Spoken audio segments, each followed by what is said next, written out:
Hello guys, welcome back to my YouTube channel. So आज हम collection Christmas के episode में देखेंगे कि उसी रात को जानकी राजन के घर पर जानकी राजन अंबिका की फोटो लेकर खुद से ही कहती है, अजीब सी फीलिंग हो रही है, बहुत डर लग रहा है मुझे। एक बार फोन किया, एक बार भी मेरा फोन आंसर नहीं किया, कम से कम एक बार फोन उठाकर मुझे अपनी आवाज सुना देती, दिल को तसल्ली हो जाती। समझ में नहीं आ रहा क्या करूँ, एक बार फिर से फोन करती हूँ। जानकी राजन अंबिका को फोन करने लगती है, फिर जानकी राजन खुद से ही कहती है, इसका फोन तो आउट ऑफ कवरेज एरिया है, क्या करूँ, कहाँ होगी, किस हाल में होगी, कुछ पता नहीं है। एक काम करती हूँ, रवि को फोन करती हूँ, उससे कहती हूँ कि मेरी अंबिका से बात करवा दे। हाँ, यही ठीक रहेगा। फिर जानकी राजन रवि को फोन करने लगती है, फिर जानकी राजन खुद से ही कहती है, रवि का फोन भी आउट ऑफ कवरेज एरिया है, कहाँ हो गए ये दोनों। अब तो सच में मुझे बहुत डर लगने लगा है, कहीं मैंने अंबिका को रवि के साथ भेजकर बहुत बड़ी गलती तो नहीं कर दी। ये माता रानी प्लीज मेरी बच्ची की रक्षा करना, उसके साथ कुछ भी गलत नहीं होना चाहिए। फिर इतने में जानकी राजन के हाथ से अंबिका की फोटो नीचे गिर जाती है। जानकी राजन जैसे ही फोटो को उठाकर फोटो की तरफ हाथ करने लगती है, उसकी हाथ की उंगली कट जाती है। जानकी राजन डर के मारे खुद से ही कहती है, हे भगवान, ये तो बहुत बड़ा अपशकुन है, इसका मतलब मेरी अंबिका किसी मुसीबत में है, और अगर वो मुसीबत में है तो इसकी जिम्मेदार मैं हूँ।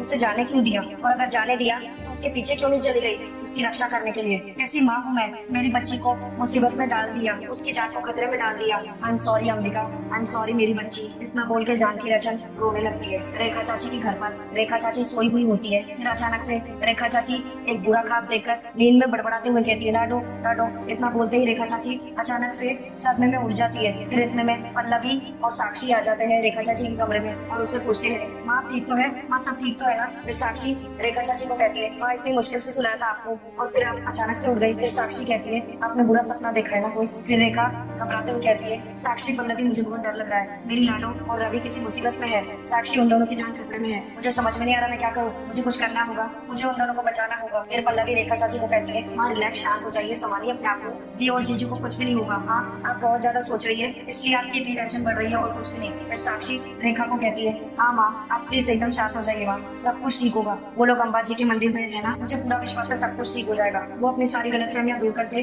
वापस आएंगे, खुशी खुशी वापस आएंगे माँ। फिर रेखा घबराते हुए साक्षी को कहती है, साक्षी मैं एक माँ हूँ और एक माँ का दिल कभी झूठ नहीं बोलता, मेरा दिल कह रहा है मेरी बच्ची किसी मुसीबत में है, उसके साथ कुछ बुरा होने वाला है, मुझे कुछ करना पड़ेगा, मुझे कुछ समझ में नहीं आ रहा है मैं क्या करूँ। फिर साक्षी पल्लवी माँ को दिलासा देते हुए कहते हैं, नहीं कुछ नहीं होगा माँ, अपने आप को संभालिए माँ। इतना बोल के वो दोनों रेखा के गले लगकर रोने लगती है। खाई के नीचे रवि घास पर बेहोश अधमरी हालत में पड़ा होता है और अंबिका भी घास के नीचे अधमरी हालत में बेहोश पड़ी होती है। अगली सुबह जानकी राजन के घर पर जानकी राजन खुद से कहती है, ओ गॉड सुबह हो गई, अंबिका का फोन, ओ गॉड कोई फोन नहीं, कोई मैसेज नहीं, ऐसे कैसे कर सकती है अंबिका, मुझे फोन क्यों नहीं किया उसने, इसे पता नहीं है कि उसकी माँ कितना चिंता में होगी उसके लिए, एक बार फोन तो करना चाहिए था, कहीं ऐसा तो नहीं अंबिका सच में किसी मुसीबत में है। फिर इतने में जानकी राजन को किसी का कॉल आता है। जानकी राजन कॉल की आवाज सुनते कहती है, अंबिका का फोन, रेखा जी। जानकी राजन कॉल पिक करके कहती है रेखा जी को, बोलिए रेखा जी। रेखा चाची बाबू को जानकी राजन को कहती है, जानकी जी मुझे माफ कीजिएगा, सुबह सुबह मैं आपको परेशान कर रही हूँ पर मैं क्या करूँ, मुझे बहुत चिंता हो रही है, बहुत फिक्र हो रही है अपने बच्चों की,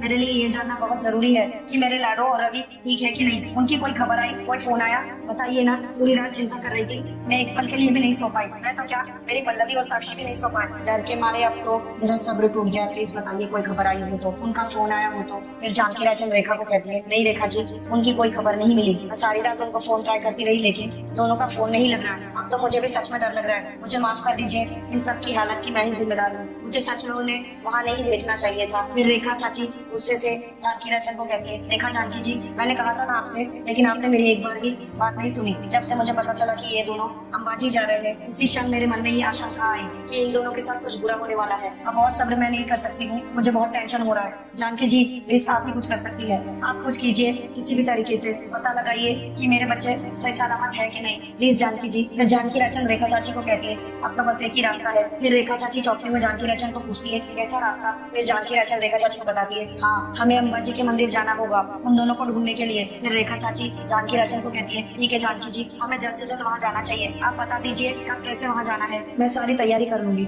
आपको मेरा बिल्कुल भी इंतजार नहीं करना पड़ेगा। फिर जानकी राजन रेखा चाची को कहती है, तो फिर ठीक है रेखा जी, आप तैयार रहिए, मैं टिकट्स अरेंज करती हूँ, हमें इसी वक्त निकलना होगा वहाँ। फिर रेखा चाची रोते हुए जानकी राजन को कहती है, जी जानकी जी थोड़ा जल्दी आ जाइएगा, मैं और सब्र नहीं कर सकती। इतना बोल के जानकी राजन कॉल कट कर देती है। खाई के नीचे रवि ऊपर घास के अधमरी हालत में पड़ा होता है। रवि की जैसे तैसे आंख खुलती है। रवि धीरे धीरे करके उठने की कोशिश करता है। रवि घास के इधर हाथ करके देखता है और फिर रवि जोर से चिल्लाता है, देविका। रवि फिर से चिल्लाता है, देविका। फिर रवि ऊपर के घास के पलंग से जैसे ही नीचे उतरने की कोशिश करता है, वो धड़ाम से नीचे गिर जाता है। रवि फिर से उठकर चिल्लाने लगता है, देविका। रवि इधर उधर देविका को ढूंढ रहा होता है। रवि फिर से आवाज देता है, देविका। फिर अचानक से रवि को देविका का हाथ दिखता है, चूड़ा पहना हुआ। रवि भाग के देविका की तरफ आता है। रवि देविका के ऊपर से घास हटाता है। देविका अधमरी हालत में बेहोश पड़ी होती है। रवि देविका को उठाने की कोशिश करते हुए कहता है, देविका उठो, देविका उठो ना प्लीज, देखो मैं बिल्कुल तुम्हारे पास हूँ, मैं जिंदा हूँ, मुझे कुछ भी नहीं हुआ। इनफैक्ट हम दोनों को कुछ भी नहीं हुआ। देविका प्लीज अपनी आंखें खोलो प्लीज, देविका। देविका उठो ना। देविका कोई जवाब नहीं देती। फिर रवि सहम कर खुद से ही कहता है, ये जवाब क्यों नहीं दे रही। फिर रवि घबराते हुए फिर से कोशिश करते हुए देविका को कहता है, देविका प्लीज जवाब दो, देविका प्लीज मेरी बात सुनो, एक बार मुझसे बात तो करो, देविका। फिर रवि खुद से ही कहता है, एक काम करता हूँ, इसकी हार्ट बीट चेक करता हूँ। फिर रवि जैसे ही हार्ट बीट चेक करता है अंबिका की, वो हैरानी से खुद से ही कहता है, ये नहीं हो सकता, तुम्हारी हार्ट बीट चल क्यों नहीं रही है, ये नहीं हो सकता, तुम मर नहीं सकती, मैं तुम्हारे पास हूँ, तुम बिल्कुल ठीक हो, प्लीज ऐसा मजाक मत करो, बोल दो कि ये सब झूठ है। देविका तुम आंखें क्यों नहीं खोल रही, सांस भी नहीं चल रही, देविका प्लीज ये सब झूठ है, तुम मर नहीं सकती, प्लीज तुमने वादा किया था ना कि हम दोनों एक साथ मरेंगे, वापस एक साथ जन्म लेंगे, तुमने कहा था ना, प्लीज अपने रवि से बात करो ना एक बार, मेरा नाम तो बोलो देविका प्लीज। इतने दिन के बाद मैंने तुम्हें वापस पा लिया था देविका। देविका प्लीज हमारे बीच में जो भी दूरियां थी वो खत्म हो गई, सारी गलतफहमियां दूर हो गई, अब तो प्लीज अभी हम दोनों को प्लीज देविका। देविका प्लीज अपनी आंखें खोलो एक बार, अपने रवि से बात करो ना, सच्ची बोल रहा हूँ, मैं मर जाऊंगा इस बार, बर्दाश्त नहीं कर पाऊंगा, प्लीज एक बार आंखें खोलो, प्लीज एक बार अपनी आंखें खोलकर अपने रवि से बात करो ना, प्लीज ऐसा मत करो। क्यों नहीं बात कर रही, हम दोनों ने कसम खाई थी ना कि हम दोनों साथ में जिएंगे, साथ में मरेंगे, तुम मुझे छोड़कर क्यों चली गई, प्लीज तुम मुझे मारने आई थी ना, तो प्लीज तुम वापस आ जाओ, मुझे मार दो, लेकिन तुम वापस ऐसा मत करो प्लीज।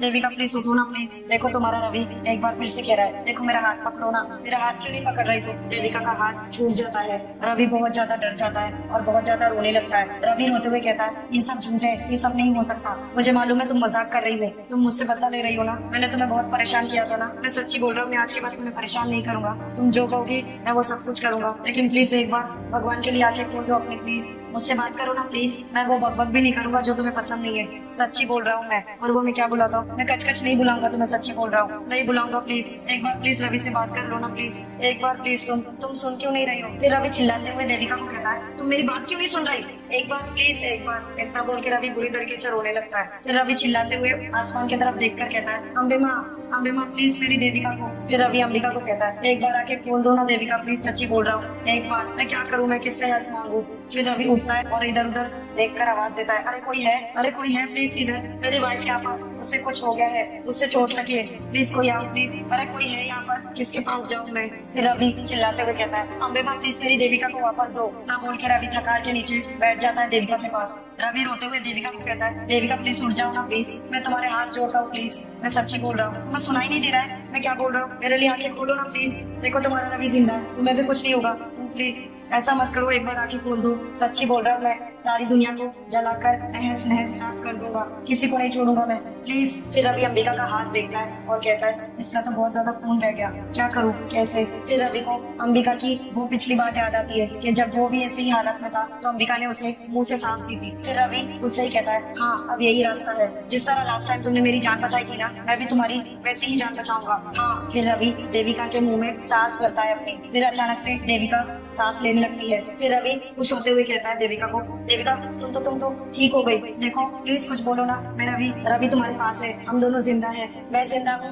हम दोनों जिंदा है, हम दोनों को कुछ नहीं हुआ, देविका देखो ना। फिर देविका रवि से पूछती है, रवि तुम ठीक हो। फिर रवि घबराते हुए देविका को कहता है, हाँ मैं बिल्कुल ठीक हूँ, तुम्हें भी कुछ नहीं हुआ है, उठो एक सेकंड। फिर रवि देविका को अपनी गोद में लिटा देता है। फिर देविका कहती है, रवि पानी। फिर रवि देविका को कहता है, हाँ मैं पानी लेकर आता हूँ, तुम चिंता मत करो, एक सेकंड में लेकर आता हूँ आराम से, देखो तुम वापस से प्लीज बेहोश मत हो जाना। रवि जैसे ही उठता है फिर वो अचानक से गिर जाता है और फिर वो उठता है और लंगड़ते इधर उधर ढूंढता है कि कहाँ पर पानी मिलेगा। फिर रवि थक कर एक जगह नीचे बैठ जाता है फिर रवि फिर से उठता है और उसके सामने एक झरना होता है नदी का। फिर रवि खुद से ही कहता है, पानी पानी लेकर कैसे जाऊँ मैं। फिर रवि को एक बर्तन दिख जाता है। रवि उस बर्तन को अपनी शर्ट से पोंछता है। रवि उस नदी के पानी से बर्तन में पानी भर लेता है। फिर रवि वापस जाने लगता है। उधर कार में जानकी रायचंद, रेखा चाची, साक्षी तीनों ही बैठे होते हैं। जानकी रायचंद ड्राइवर को कहती है, ड्राइवर जरा तेज गाड़ी चलाइए। फिर रेखा चाची जानकी रायचंद को कहती है, जानकी जी आपको तो पता ही है ना कि कितना समय लग जाएगा हमें और अंबाजी जाने में। फिर जानकी रायचंद रेखा चाची को बताती है, रेखा जी यहाँ से चंडीगढ़ जाने का रास्ता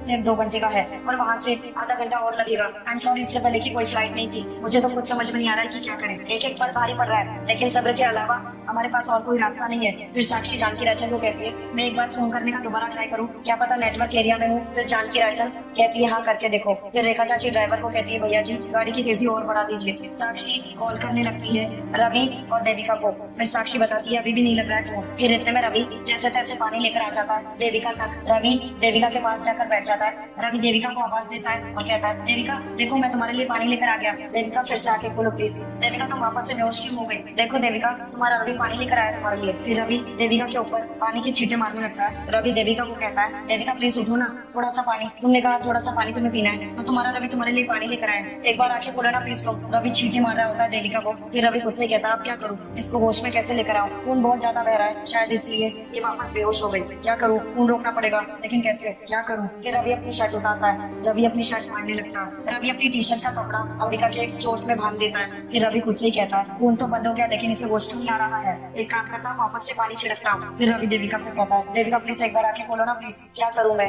इसे होश में कैसे लेकर आऊँ, कहाँ लेकर जाऊँ? कोई अस्तबल आसपास कुछ भी नहीं होगा, लेकिन क्या करूँ, कुछ तो करना होगा ना। मैं तुम्हें कुछ भी नहीं होने दूंगा, सच्ची बोल रहा हूँ मैं तुम्हें यहाँ से पास किसी ऐसी जगह पर लेकर जाऊंगा जहाँ पर तुम्हारा अच्छे से इलाज हो सके। मैं हूँ ना, रवि तुम्हें कुछ भी नहीं होने देगा। फिर रवि देविका को अपनी बाहों में उठाकर ले जाता है। फिर रवि अपना पास्ट याद करने लगता है कि कैसे अंबिका ने उससे बचाया था पिछले बार। फिर रवि खाई वाली बात को याद करने लगता है कि देविका ने उससे क्या कहा था। रवि खड़ा होता है और अंबिका उसकी बाहों में होती है। सो गाइस, आज का गलत विश्वास का एपिसोड यहीं पर समाप्त होता है। Thank you for watching.